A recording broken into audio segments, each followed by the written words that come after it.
오늘 우리에게 주시는 주님의 말씀은 누가복음 24장 31절에서 35절까지의 말씀입니다.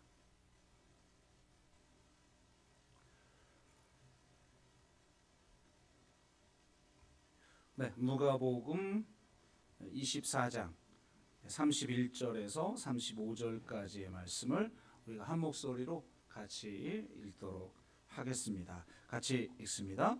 그들의 눈이 밝아져 그인 줄 알아 보더니 예수는 그들에게 보이지 아니하시는지라. 그들이 서로 말하되 길에서 우리에게 말씀하시고 우리에게 성경을 풀어 주실 때에 우리 속에서 마음이 뜨겁지 아니하더냐 하고 곧 그때로 일어나 예루살렘에 돌아가 보니 11 제자 및 그들과 함께 한 자들이 모여 있어 말하기를 주께서 과연 살아나시고 시몬에게 보이셨다 하는지라. 두 사람도 길에서 된 일과 예수께서 떡을 떼심으로 자기들에게 알려지신 것을 말하더라. 아멘. 네. 오늘은 실망이 소망으로 바뀌는 길 엠마오라는 제목으로 한송희 목사님 나오셔서 말씀 증거해 주시겠습니다.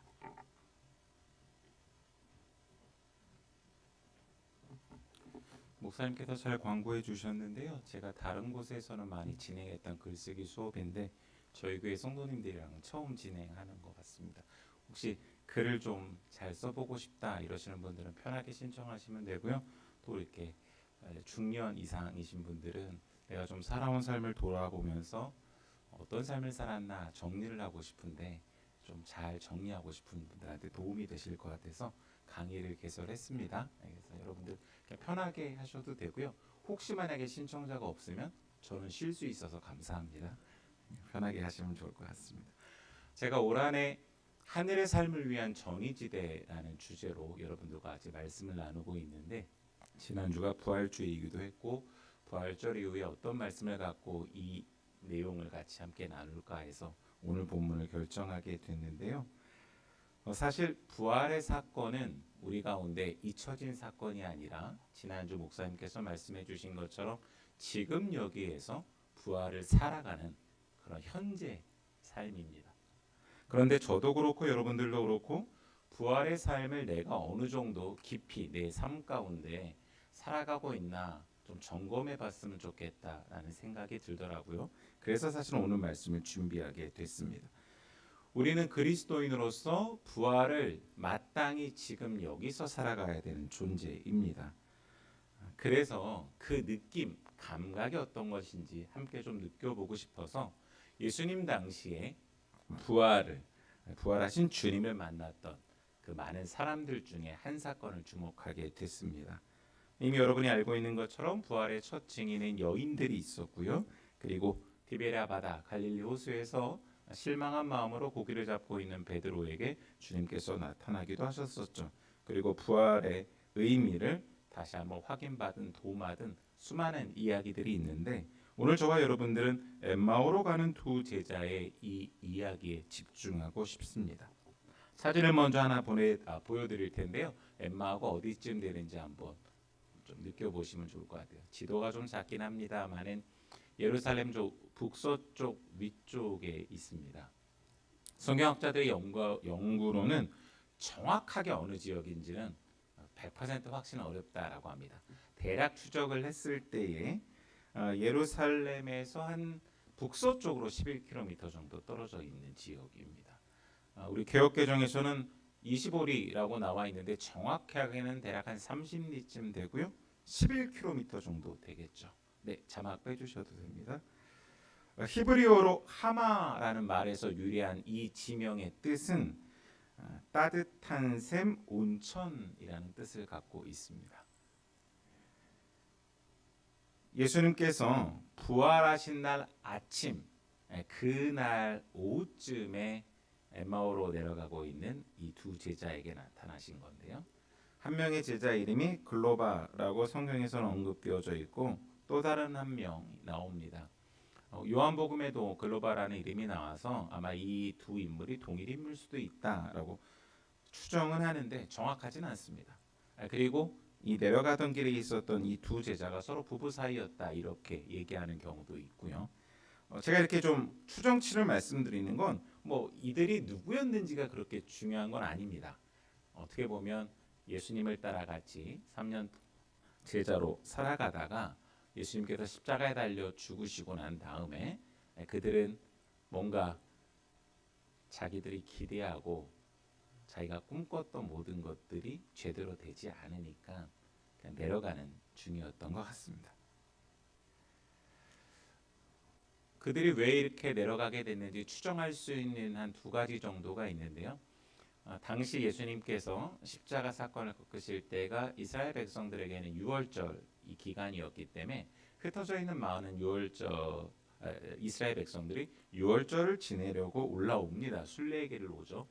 그래서 그 유월절이 끝났기 때문에 유월절 순례자가 집으로 돌아가는 것처럼 고향에 돌아가는 것처럼 아마 엠마오 쪽으로 가지 않았을까라고 추정해 볼 수도 있고요. 또 하나는 제가 방금 엠마오라는 지명이 갖고 있는 뜻을 말씀드렸잖아요. 여러분 온천 해보셨나요?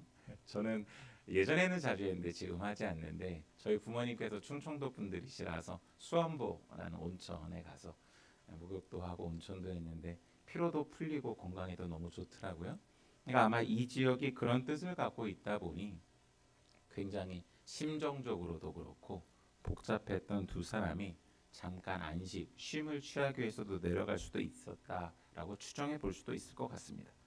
뭐 여하튼 이런 여러 가지 정황들과 상황들이 있지만 누가복음의 앞뒤 문맥과 그리고 이 사건이 일어났던 시점을 조금 더 깊이 들여다보면 이들이 엠마오로 내려가는 그때의 마음 상태와 어떻게 보면 그들이 이 사건들 여기서 이 사건들이라는 십자가 사건 그리고 부활의 사건인데 부활은 아직 이들이 정확하게 무슨 의미인지 몰랐기 때문에 예수님의 시체가 없어진 거죠. 그러니까 이 사건들에 대해서 어떤 마음 상태였는지는 추정할 수 있습니다. 두 가지인데요. 하나는 실망이고 또 하나는 도망입니다. 예수님을 추종하던 사람들을 로마에서 체포하려고 했었기 때문에 이들이 도망갈 수밖에 없는 상황이기도 했죠. 제가 방금 말씀드린 실망과 도망이 글로바와 또 한 제자, 다시 말해서 엠마오로 내려가는 두 제자의 마음 가운데 명확하게 있었다라는 것은 저희가 어떻게 보면 확실하게 추정할 수 있는 부분입니다. 그래서 오늘 제 설교는 여러분들과 함께 방금 언급드렸던 실망이라는 단어에 집중해서 묵상하고 싶습니다. 대부분 실망을 뭔가 기분 나쁜 상태 이 정도로 생각을 하는데요. 심리학적 연구에 의하면 실망은 단순히 감정이 나쁘다 정도가 아니라 굉장히 복잡한 게 얽혀 있는 구조를 갖고 있습니다.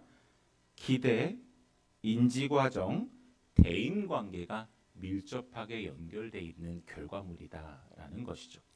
조금 더 연구 결과를 여러분들한테 소개해드리면서 이 실망에 대한 감각, 이해를 저희가 조금 더 정확하게 하고 싶은데요.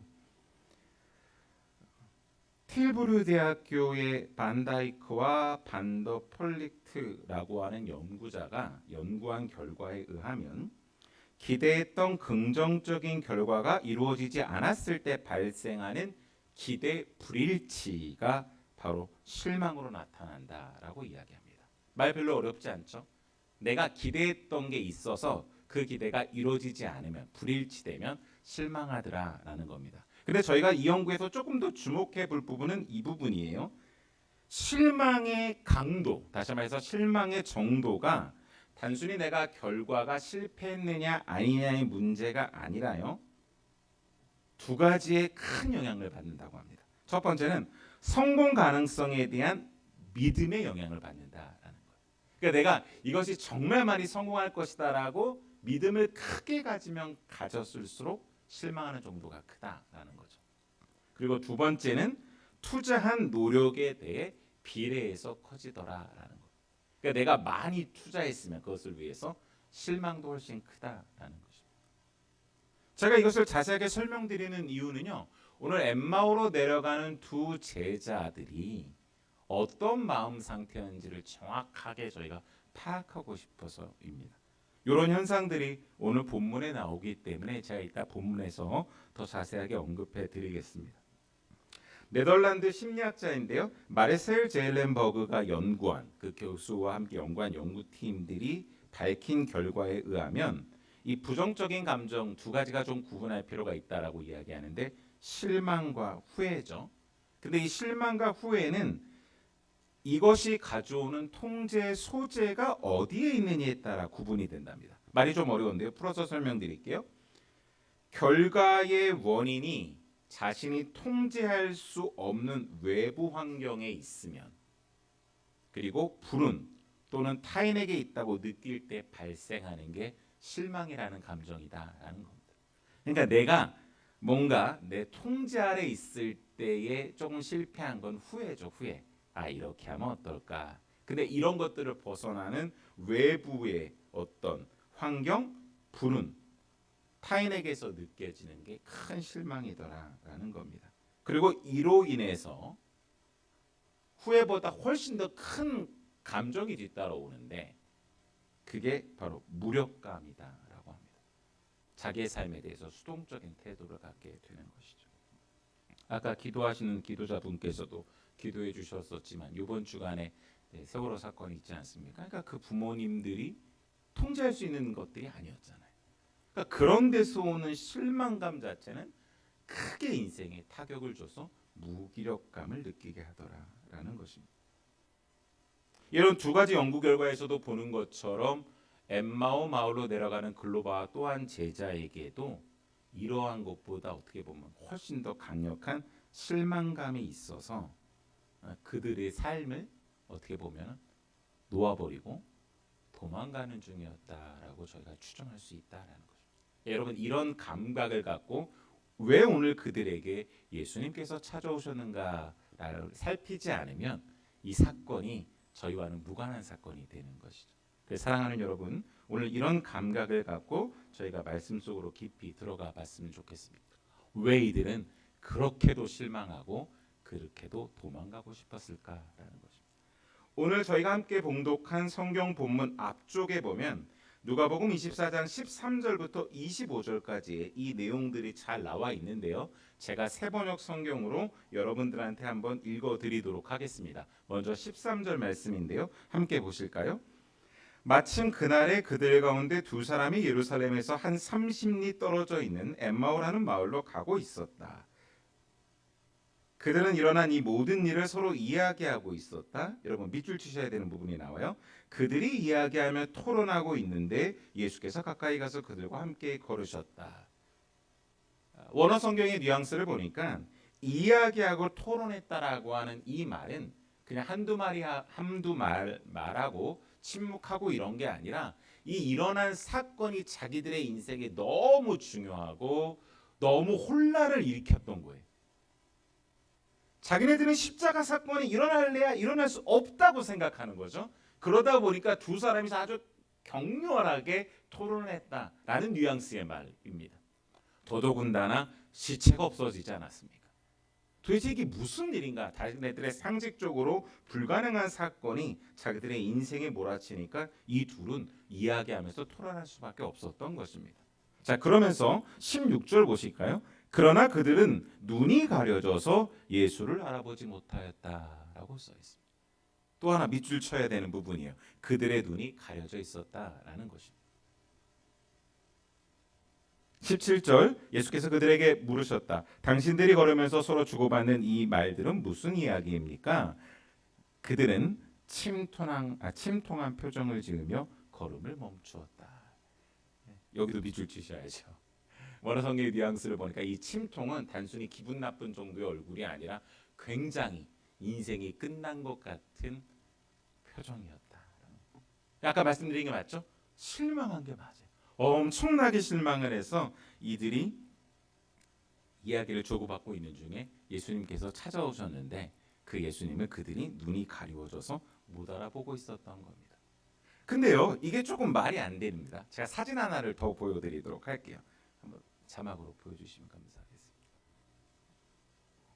네, 요 그림이요, 스위스 화가 로버트 준트가 그린 엠마오로 가는 길입니다. 여러분, 화면이 아주 자세히는 아니지만 그래도 느낌은 아시겠죠? 굉장히 밝은 느낌입니다. 그러니까 이 화가가 이 당시의 느낌을 최대한 살려서 표현한 건데 당연히 저렇게 밝은 느낄 수밖에 없죠. 예수님께서 부활하신 것도 있지만 저 사건이 일어난 시간대가 아까 제가 말씀드린 것처럼 부활절 아침이 지난 오후쯤이라고 추정을 해요. 여러분 아주 흐린 날이 아니라면 캄캄한 날이 아니라면 저렇게 밝았을 거예요. 그럼 저렇게 밝은 날에 바로 자기네 옆에 온 예수님을 못 알아본다라는 게 물리적으로 불가능하지 않겠습니까? 그리고 심지어 아까 위치를 말씀드렸는데요. 엠마오가 예루살렘에서 서쪽에 위치합니다. 해가 동쪽에서 뜨지요. 아침에 정오를 지나서 오후로 갈수록 서쪽으로 집니다. 그러니까 엠마오는 서쪽에 있었기 때문에 해가 계속 비치고 있었을 거예요. 그러면 물리적으로 예수님을 못 알아보는 게 불가능하지 않습니까? 물론 예수님께서 부활하셨기 때문에 전혀 새로운 존재로 어떻게 보면 존재하시기 때문에 단순하게 새로운 존재여서 못 알아봤다라고 이야기할 수도 있지만 누가는 이 부분을 기록한 이유가 그렇기 때문이 아니라 이들 가운데 무엇인가가 강력하게 예수님을 알아보지 못하게 막고 있었던 것이죠. 무엇일까요? 실망입니다.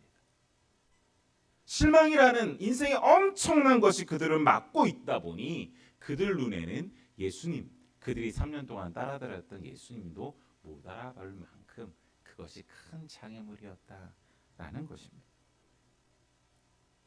계속해서 읽어드립니다. 18절인데요. 제가 세 번역으로 읽어드릴게요. 그때 그들 가운데 하나인 글로바라는 사람이 예수께 말하였다. 예루살렘에 머물러 있었으면서 이 며칠 동안에 거기에서 일어난 일을 당신 혼자만 모른단 말입니까? 19절 예수께서 그들에게 물으셨다. 무슨 일입니까? 그들이 그에게 말하였다. 이제 글로바가 말한 거죠. 이제 여기서부터 왜 그들이 실망을 크게 할 수밖에 없는지 이유가 나오거든요. 한번 자세히 보겠습니다. 19절인데요. 나사렛 예수에 관한 일입니다. 그는 하나님과 모든 백성 앞에서 행동과 말씀에 힘이 있는 예언자였습니다. 원어의 이 내용을 분석을 해봤더니 이런 얘기예요. 보통 예언자가 아니라는 거예요. 그분이 보여주신 기적과 그분이 가르치시던 말씀이 다른 랍비들이나 다른 종교 지도자들과는 너무나 달랐기 때문에 와, 이분이 하시는 거를 보니 이번만큼은 분명히 우리 이스라엘 민족이 로마의 압제 가운데서 벗어날 수 있을 거라고 너무나 큰 기대를 했던 거죠. 예수님 이전에도 수많은 사람들이 자기가 지도자다 혹은 자기가 메시아다라고 하면서 폭동을 일으켰고 로마를 전복시키려고도 많은 시도도 했습니다만 다 실패로 돌아갔습니다. 성공한 케이스가 없어요.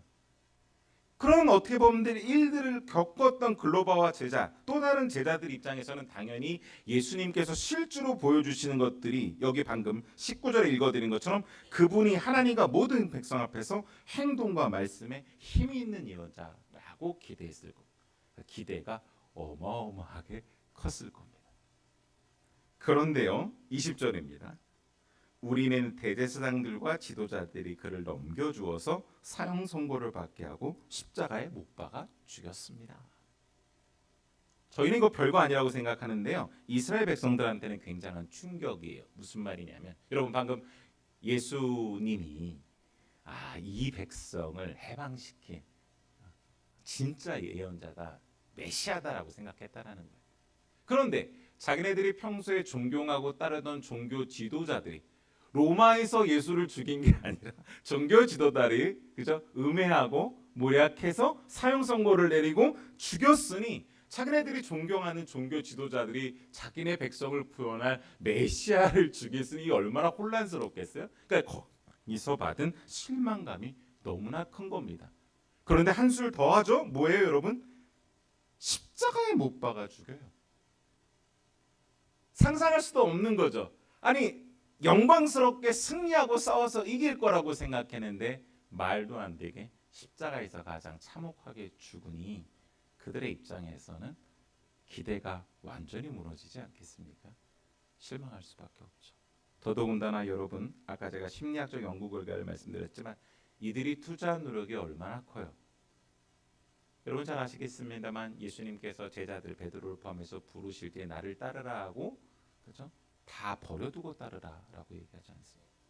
그러니까 그러니까 3년 동안 자기가 생업으로 삼던 거, 또 가족, 친척들, 친구들 저버리고 노력을 들여서, 왜냐하면 이게 민족을 위한 일이고 이 훌륭한 지도자를 따르면 그죠, 우리 민족의 어떻게 보면 영원한 숙제 같았던 해방도 이룰 수 있고 자기 인생도 바꿀 수 있을 거라고 생각하면서 엄청난 노력을 들이면서 따라다녔던 제자들이었기 때문에 그것에 그죠 비례한다 그랬잖아요. 실망감은 어마어마했을 것이다.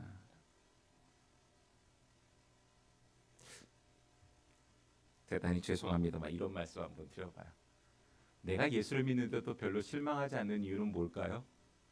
기대함이 없어서. 내가 예수를 믿는데 엄청 노력들을 들이지 않았기 때문에 뭐 어차피 그죠? 그냥 내 종교 생활하는 거 뭐 예수의 기대를 할까? 아마 그렇다면 오늘 이 말씀이 별로 와닿지 않으실 거예요.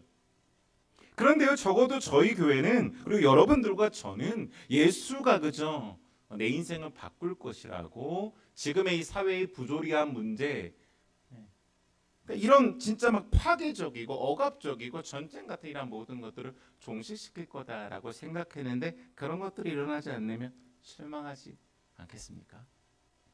오늘 그들은 그런 실망감을 갖고 엠마오로 가고 있었다라는 것이죠. 그런데 더 놀라워요. 이들이 실망하고 도망갈 수밖에 없는 이유가 22절에 또 나오잖아요. 십자가를 진 일이 벌써 사흘이 지났는데 우리 가운데 몇몇 여자가 우리를 놀라게 하였습니다. 그들은 새벽에 무덤에 갔다가 그의 시신을 찾지 못하고 돌아와서 하는 말이 천사들의 환상을 보았다는 것입니다. 천사들이 예수가 살아나시 계시다고 말했다는 겁니다. 그래서 우리 함께 있던 몇몇 사람이 무덤으로 가서 보니 그 여자들이 말한 대로고 그분은 보지 못하였습니다. 심지어 그들이 따르던 예수의 시체까지도 사라졌으니 얼마나 허망이 있겠냐라는 것이죠. 이스라엘을 해방시키고 로마를 쳐 부셔버릴 구원자가 십자가에 달려서 허무한 상태였는데, 어떻게 보면 십자가의 죽음은 그들한테는 실패의 사건이죠. 그런데 이것을 넘어서서 굉장히 처절하고 비참한 실망이 그들을 감싸고 있었다라는 것입니다. 방금 전에 제가 설명드렸던 것처럼 더불어서 덩달아 상식적으로 말도 안 되는 시체가 없어진 일 때문에 이들은 복잡할 수밖에 없는 상황이었다라는 것입니다. 예수님께서 십자가에 못 박혀 돌아가신 후 제자들은 말할 수 없는 충격에 빠져 있었습니다. 그들이 느꼈던 실망감은 단순히 후회가 아니라 그들이 그토록 바라던 자신들의 방식으로 모든 것을 걸고 따랐던 스승이자 구원자를 잃어버린 죄책감과 상실감과 두려움과 이러한 모든 것들이 복합적으로 그들의 실망 속에 포함되어져 있어서 그들은 뿔뿔이 흩어지고 회피하며 도망가고 마는 상황이었다라는 것입니다. 여러분, 이들에게 소망이 있었을까요? 전혀 없었을 것 같습니다. 이들의 삶의 모습, 지금 취하고 느끼고 있는 이 감정이 우리가 느끼고 있는 것과 별반 다르지 않다라는 생각이 듭니다.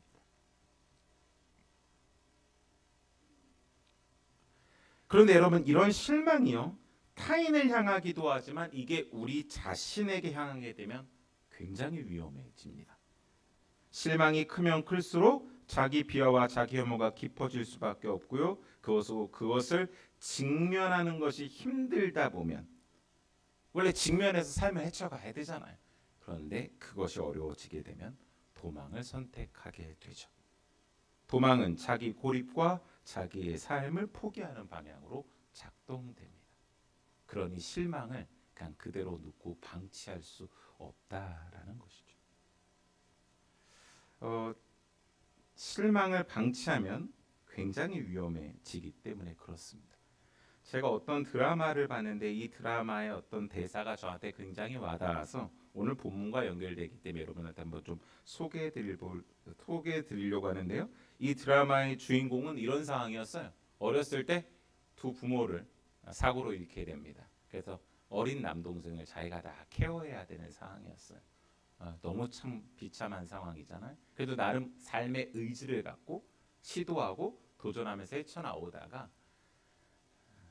시한부 판정을 받습니다. 3개월 후면 죽는데요. 엎친 데 덮친 격이죠. 그가 느꼈을 실망이 얼마나 크겠어요. 그래서 그 주인공이 이렇게 대사를 하는 거예요. 자기 고백을 하는 건데 한번 들어보십시오. 내가 저지르고 내가 수습해야 하는 삶, 누구도 나를 책임져 주지 않는 삶. 저지르지 않는다, 시도하지 않는다, 그저 가만히 있는다.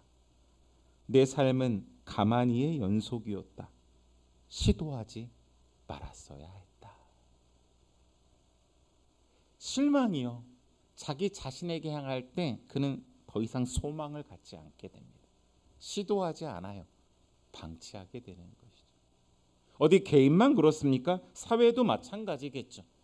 제가 아까 세월호 사건을 언급했지만 뭔가 계속해서 이것이 나아지지 않고 무기력하게 느껴지고 그죠? 자기가 실망감에 사로잡히게 되는 이러한 일들이 벌어질지도 모른다.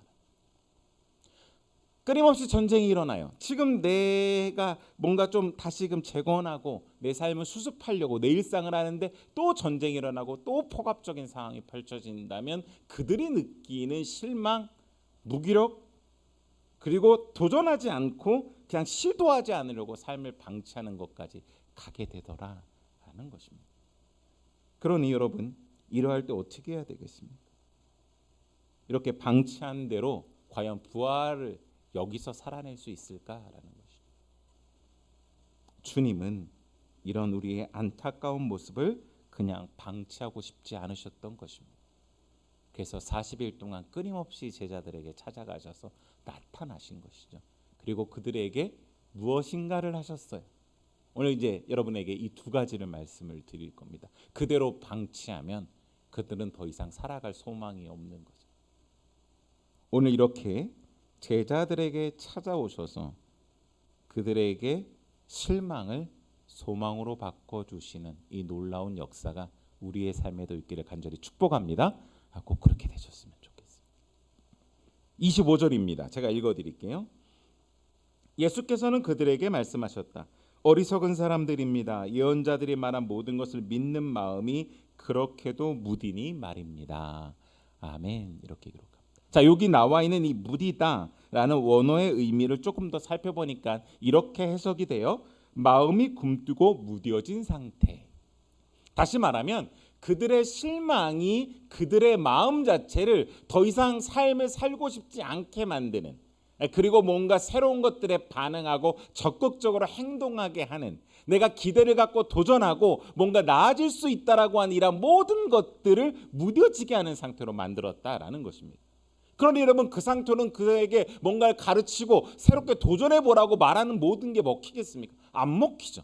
여러분, 개인도 이러한 상태고 만약에 사회가 그러한 상태로 놓여져 있을 때 방치하면 안 되지 않겠습니까?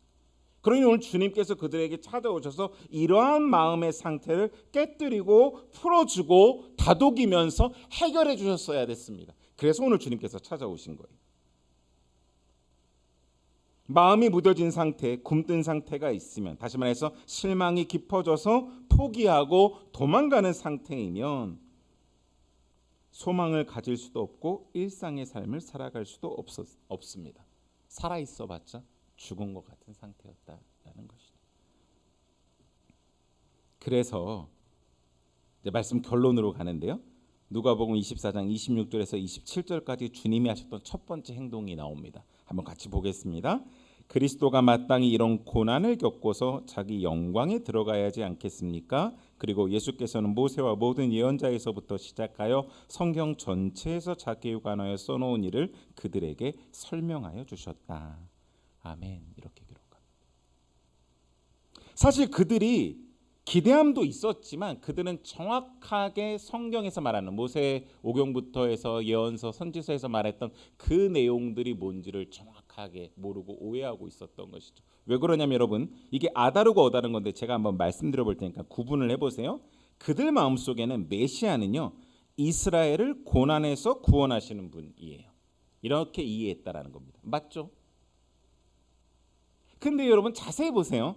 이스라엘을 고난에서 구원하시는 이야기로 그들은 메시아를 기대했는데 하나님은 그러지 않지 않습니까? 모세오경부터 시작해서 쭉 성경에 메시아인 예수 그리스도에 대해서 하나님께서는 이렇게 하신 것이죠. 하나님께서는 고난을 거쳐 예수 그리스도를 통해 구원하시는 것입니다. 별거 아니에요. 근데 엄청난 차이가 있는 거죠. 이게 의미하는 바가 무엇인지 시편 말씀, 선지서에 적혀 있는 말씀들 하나하나 언급하시면서 그들한테 말씀을 풀어주시며 성경이 말하고 있는 말씀의 본질과 내용을 하나하나 알려주셨습니다. 말씀이 내 안에 풀어지지 않으면 실망은 소망으로 바뀌지 않습니다. 우리가 예수를 오랫동안 믿었다 하더라도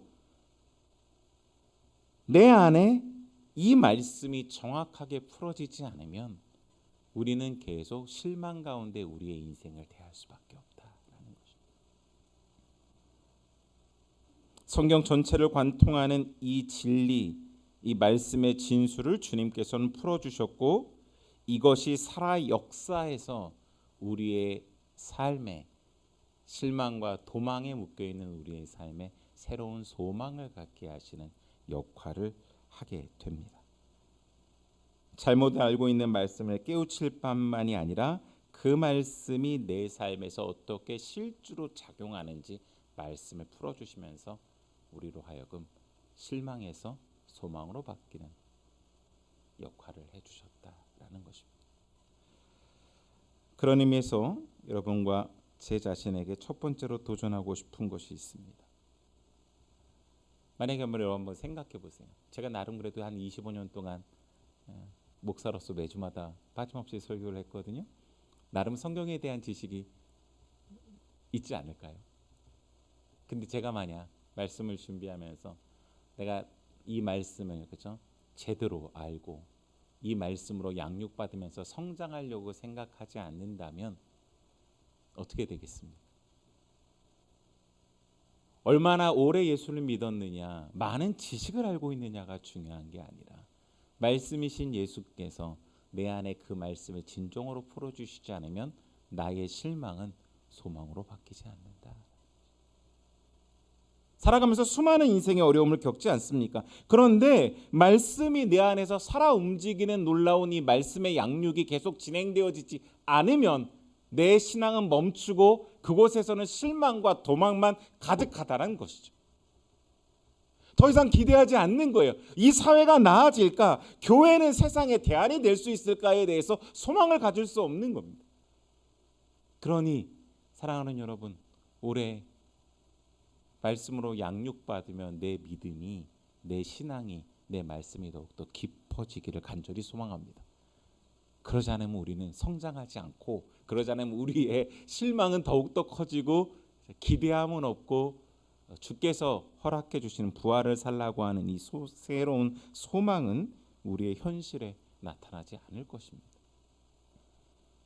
아마 저는 그렇게 생각해요. 이도영 목사님이 연초에 우리에게 제자 훈련을 받자라고 했던 것도 단순히 프로그램의 문제가 아니라 우리가 정말로 더 각박해지는 이 세상에서 더 폭력이 난무하고 더 전쟁이 난무하는 이 세상 가운데 진짜 소망을 갖고 나아가려면 우리 안에 말씀이 풀어져야 되고 우리가 성장해야 되기 때문에 진짜 양육받는 것들을 진행하자라는 거 아니겠습니까?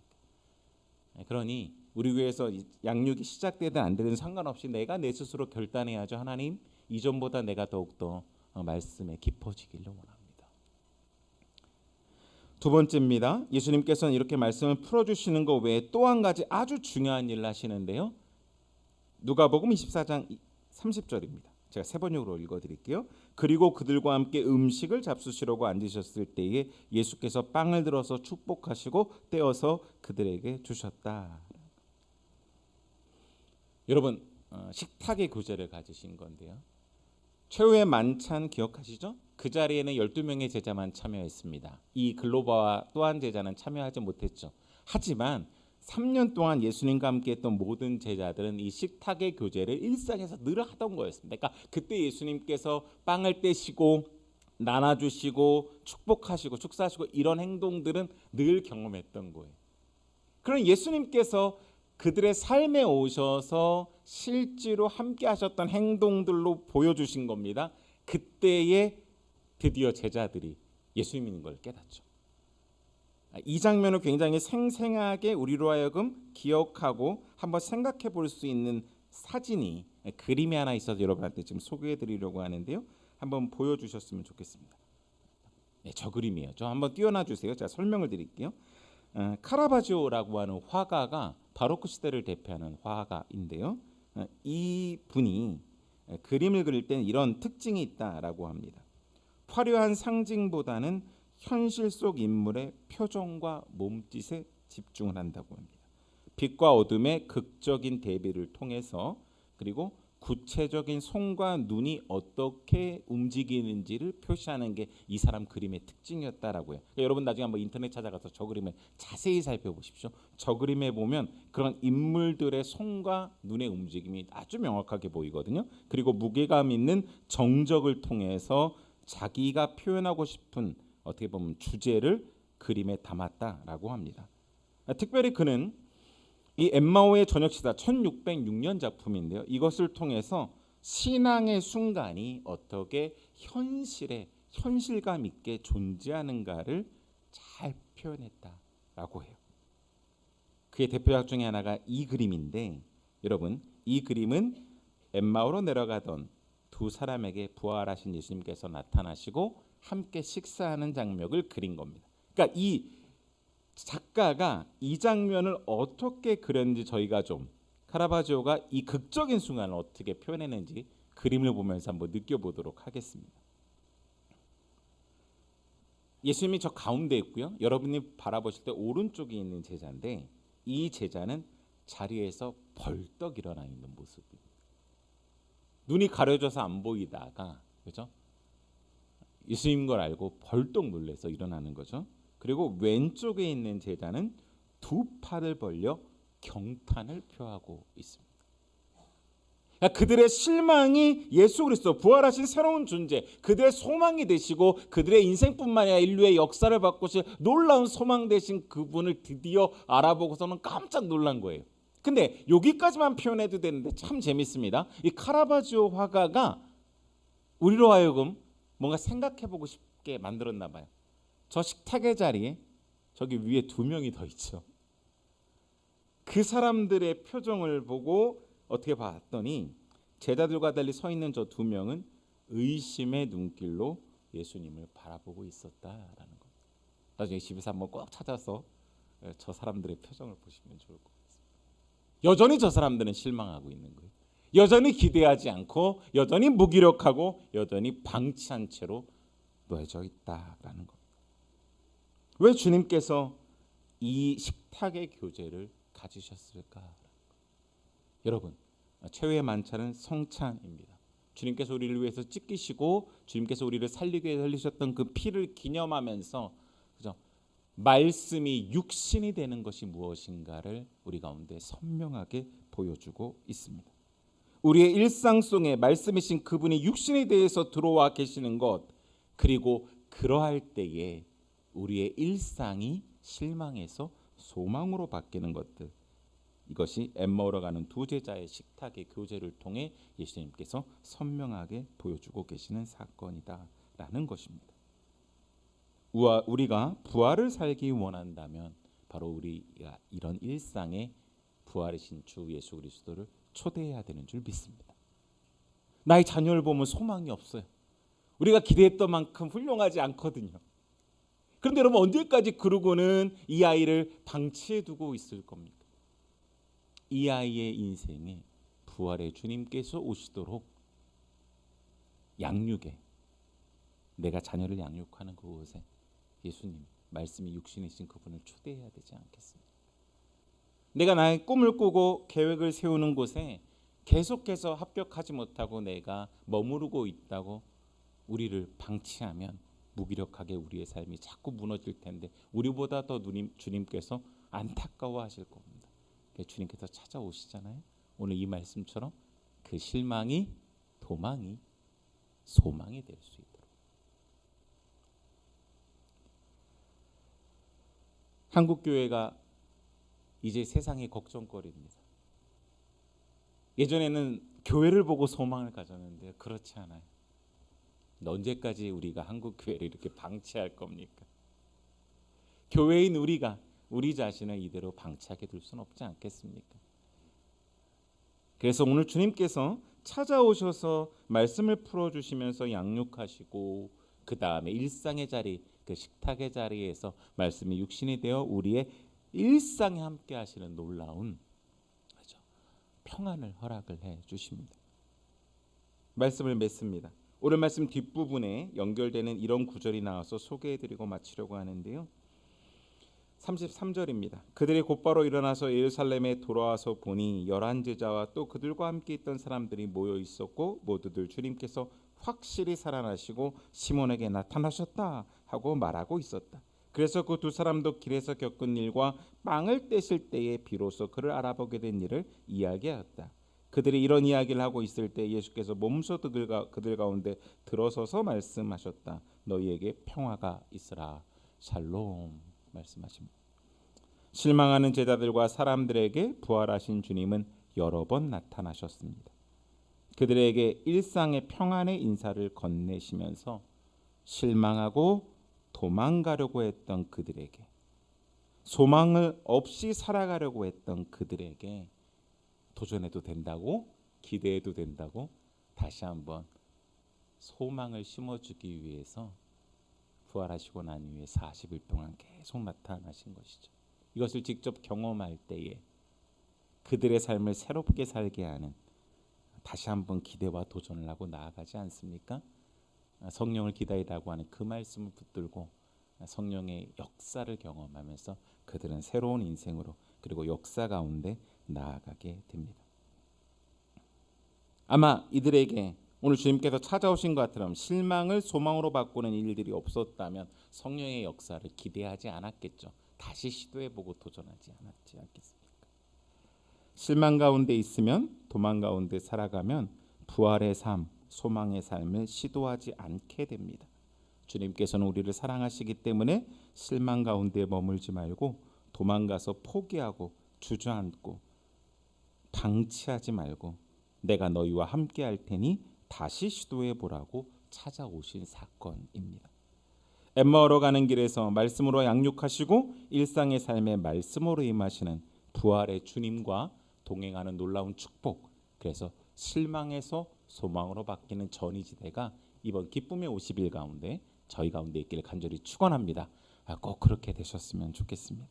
우리 한번 말씀을 기억하면서 찬양하면서 고백할 텐데요. 오래된 찬송가입니다. 부활하신 구세주라는 찬송가인데 이 찬양 같이 부르면서 주님, 내 삶의 실망의 자리에서 소망의 자리로 옮겨지는 놀라운 은혜가 있게 해주십시오 라고 고백했으면 좋겠고요. 한국교회 가운데 실망에서 소망의 자리로 바뀌는 놀라운 은혜가 있게 해달라고 우리 한번 고백하면서 이 찬양 같이 올려드리도록 하겠습니다.